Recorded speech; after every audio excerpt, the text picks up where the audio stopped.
Perkenalkan, kami dari kelompok 4 dengan anggota saya sendiri Rima Rizky Karunia dan rekan saya Riza Alfiki dan Rizka Puspitasari. Di sini kami akan mempresentasikan tentang kepemimpinan pendidikan atau kepemimpinan kepala sekolah, guna untuk memenuhi salah satu tugas mata kuliah administrasi dan manajemen pendidikan. Baik, langsung saja untuk poin yang pertama. Di sini saya akan membahas tentang pengertian kepemimpinan. Pengertian kepemimpinan adalah kemampuan mempengaruhi perilaku orang lain dalam situasi tertentu agar bersedia bekerja sama untuk mencapai tujuan yang ditetapkan. Menurut Overton, kepemimpinan adalah kemampuan untuk memperoleh tindakan pekerjaan dengan penuh kepercayaan dan kerjasama. Dalam menjalankan kepemimpinannya, seorang pemimpin memiliki gaya-gaya sendiri. Pendapat Overton menekankan fokus kepemimpinan terhadap kemampuan seseorang memperoleh tindakan dari orang lain. Hersey dan Blackhart berpendapat bahwa kepemimpinan adalah proses mempengaruhi aktivitas seseorang atau kelompok untuk mencapai tujuan dalam situasi tertentu. Kepemimpinan juga dikatakan sebagai proses mengarahkan dan mempengaruhi aktivitas-aktivitas yang ada hubungannya dalam pekerjaan para anggota kelompok. Pada implikasinya, kepemimpinan itu melibatkan orang lain, melibatkan pendistribusikan kekuasaan antara pemimpin dan anggota kelompok secara seimbang, serta adanya kemampuan untuk menggunakan bentuk kekuasaan yang berbeda untuk mempengaruhi tingkah laku pengikutnya melalui berbagai cara. Oleh karena itu, kepemimpinan pada hakikatnya adalah: pertama, proses mempengaruhi atau memberi contoh dari pemimpin kepada pengikutnya dalam upaya mencapai tujuan organisasi. 2. Seni mempengaruhi dan mengarahkan orang dengan cara kepatuhan, kepercayaan, kehormatan, dan kerjasama yang bersemangat untuk mencapai tujuan bersama. 3. Kemampuan untuk mempengaruhi, memberi inspirasi, dan mengarahkan tindakan seseorang atau kelompok untuk mencapai tujuan yang diharapkan. 4. Melibatkan 3 hal, yaitu pemimpin, pengikut, dan situasi tertentu. 5. Kemampuan untuk mempengaruhi suatu kelompok untuk mencapai tujuan. Poin kedua selanjutnya yaitu teori kepemimpinan. Teori kepemimpinan ini mempunyai 7 teori. Yang pertama, teori sifat. Teori yang berusaha untuk mengidentifikasikan karakteristik khas fisik, mental, kepribadian yang diasosiasikan dengan keberhasilan kepemimpinan.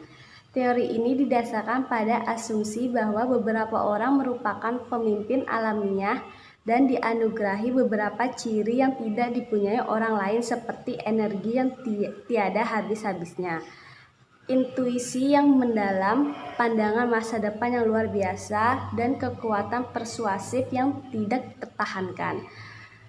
Kedua, teori perilaku.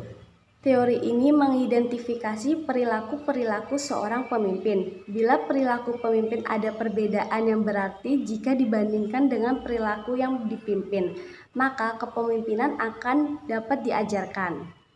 Bila kepemimpinan bisa diajarkan, maka pasokan pemimpin bisa diperbesar.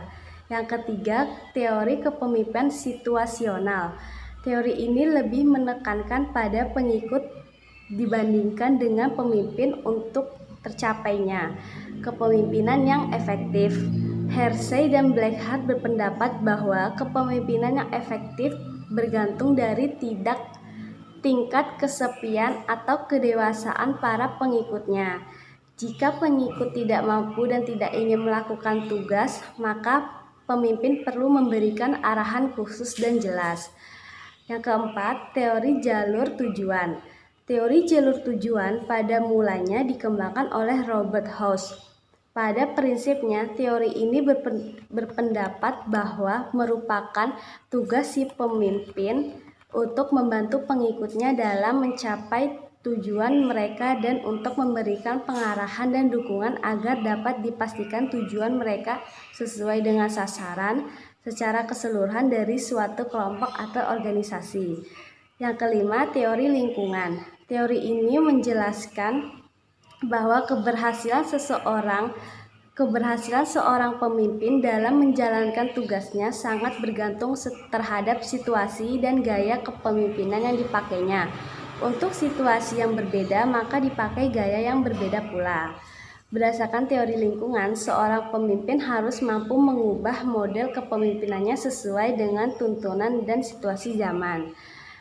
Yang keenam, teori transformasi. Teori ini berdasarkan hasil penelitian mengenai adanya perilaku kepemimpinan di mana para pemimpin yang kemudian dikategorikan sebagai pemimpin transformasi atau transformational leader memberikan inspirasi kepada sumber daya manusia yang lain dalam suatu organisasi untuk mencapai suatu target atau tujuan dari organisasi.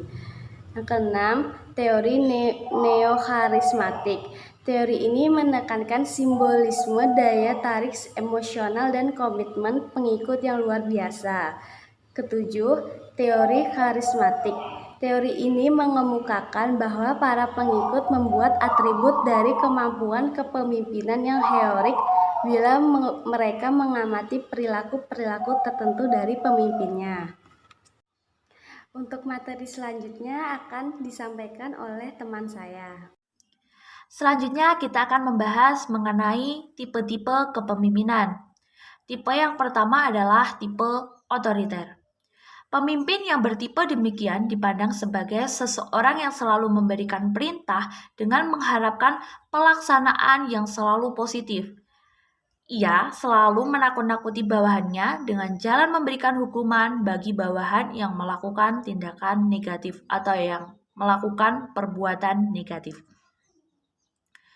Tipe yang kedua adalah tipe demokratis.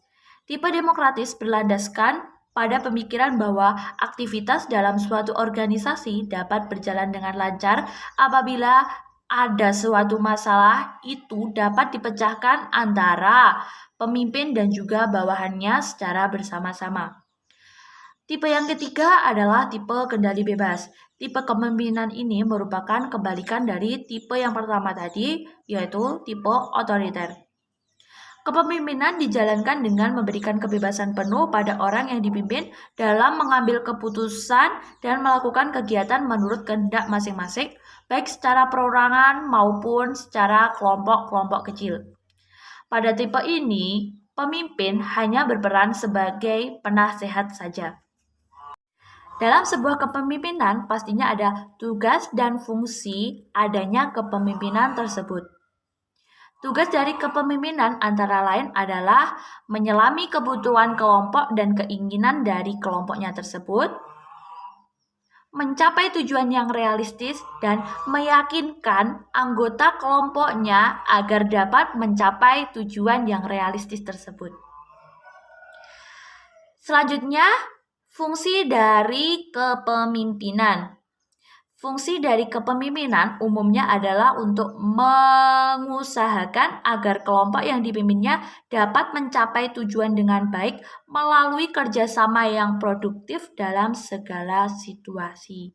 Namun, fungsi kepemimpinan ini banyak sekali seperti sebagai penentu arah, sebagai juru bicara dalam suatu organisasi, sebagai mediator, sebagai integrator, dan sebagai komunikator yang efektif. Assalamualaikum warahmatullahi wabarakatuh. Saya Rizka Puspitasari. Di sini saya akan menjelaskan poin E dan poin F. Langsung saja, yang pertama, tugas kepala sekolah sebagai leader dan manajer di lembaga. Yang pertama, kepala sekolah sebagai leader yaitu kepemimpinan merupakan suatu ketentuan penting dalam rangka pengelolaan. Oleh sebab itu, kemampuan memimpin secara efektif merupakan kunci untuk menjadi seorang manajer yang efektif. Yang pertama, kepala sekolah sebagai pemimpin atau leader harus mampu: 1. Mendorong timbulnya kemauan yang kuat dengan penuh semangat dan percaya diri pada guru. staf dan siswa dalam melaksanakan tugas masing-masing. Dan yang kedua, memberikan bimbingan dan mengarahkan para guru, staf, dan siswa serta memberikan dorongan, memacu, dan berdiri di depan demi kemajuan dan memberikan inspirasi sekolah dalam mencapai tujuan. Kedua, tugas kepala sekolah sebagai manajer. Kepala sekolah sebagai manajer pada intinya adalah melaksanakan fungsi manajer sebagaimana yang dikemukakan oleh Terry, yang menjelaskan pengertian manajemen adalah sebagai berikut, yaitu manajemen adalah proses yang jelas meliputi perencanaan, pengorganisasian, penggerakan, dan pengawasan. Diselenggarakan untuk mencapai tujuan yang ditetapkan dengan potensi manusia dan sumber daya lainnya. Berdasarkan perencanaan program, kepala sekolah sebagai manajer yaitu sebagai berikut. Yang pertama, merencanakan SDM dengan merinci kebutuhan tenaga pendidik yang akan menjalankan tugas dalam manajer. Dan yang kedua, merencanakan kebijakan seperti program kepala sekolah serta kurikulum yang akan dijalankan di sekolah. Dan yang ketiga, dalam menyusun kebijakan, kepala sekolah melibatkan guru dan tenaga ahli dengan melewati beberapa tahapan seperti mengadakan beberapa kali pertemuan dengan para PKS, guru, komit sekolah, dan stakeholder lainnya seperti pengawas. Saja yang poin F yaitu analisis tipe kepemimpinan dalam mencapai pendidikan yang bermutu. Kepala sekolah memiliki tipe kepemimpinan yang berbeda-beda.